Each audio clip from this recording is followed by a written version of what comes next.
është fjala nëpërmjet së cilës janë ngritur, janë krijuar qielli dhe toka.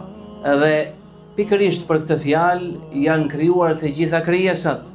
Dhe për hir të kësaj fjale, Allahu Azza wa Jall ka dërguar të dërguarit profetët dhe po kështu ka zbritur librat.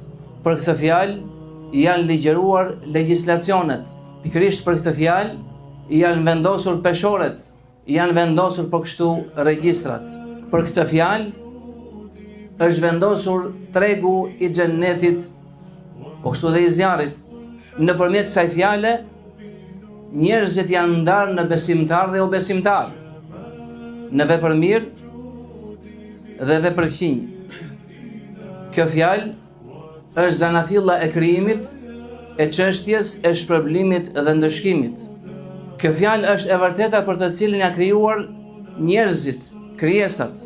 Dhe për këtë fjalë, për detyrimet e saj, të drejtat e saj, do të jetë edhe pyetja dhe po kështu dhënia e llogarisë. Në bazë të kësaj fjale do të vendoset shpërblimi dhe ndëshkimi.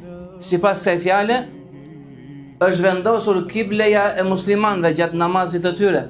Sipas kësaj fjale është ndërtuar ummeti musliman. E pra kjo fjalë është detyrim mbi të gjithë njerëzit. Kjo është fjala e Islamit. Është çelësi i Darus Salamit, pra i xhennetit, sepse Darus Salam është vetë qëndrimi i paqes. Edhe për këtë fjalë do të pyeten të mëparshmit dhe të mëvonshmit.